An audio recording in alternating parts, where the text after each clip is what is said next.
Hi everyone, Phil here from Elland Road, where Sunderland have just fallen to a pretty heartbreaking late defeat against Leeds United. Pascal Struijk scoring in stoppage time, his second goal of the game after being introduced. I think you have to give a lot of credit to Daniel Farke. When you're chasing the game, it's not very often you bring on a centre-half, but the decision to bring Struijk on was absolutely inspired in the end.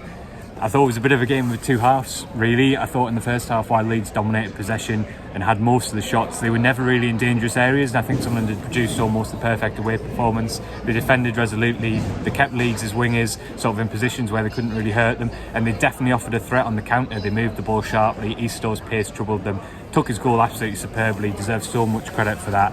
I thought the second half was a bit of a different story, to be honest. I thought that while Patterson didn't have too much to do, I thought Leeds were in total control of the game. I thought it was totally dominant. I didn't feel like Sunderland were deliberately keeping them away from the goal. I felt that they just couldn't hold possession. Leeds were just moving the ball too quickly, and their press was just too good, and they just didn't let Sunderland out. And I think, to be honest, in the second half at least, I think Sunderland had some increasingly tired legs, and I thought there was a little bit of golfing class. I think we're seeing there today why I think Leeds will go on to win the title. They are such a strong side here at home. And ultimately, I think the key thing was they had so many set pieces through the first hour of the game and just did nothing with them. They were so poor in their delivery. Sunderland were winning all the first contacts, and it was a decision to bring on Joe Rothwell. It was his first set piece, and he whipped it in that dangerous area for Struijk, and then again from a corner, Sunderland just not able to clear their lines.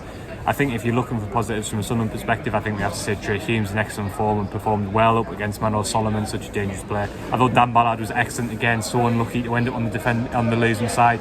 Played some good passes forward, but defended his box so well. I thought the spirit was there from Sunderland. I actually thought after Leeds' first goal that they'd steadied a little bit. I thought Meander and Poveda brought some fresh legs. Poveda in particular looked lively. But in the end, it was just that inability to keep the ball really and to get up the pitch that eventually cost them, because Leeds in the end were able to win a set piece. So I have to be honest, I think over the course of 90 minutes, although Patterson didn't have too many saves to make, I think you have to say that Leeds were the better team and probably the deserved winners. I'll be back when I've had a bit more time to think about it for On the Whistle tomorrow, so you can get your questions over to me on Blue Sky or in the comments below this, and I'll do my best to answer them. All your usual analysis is over on the Echo website.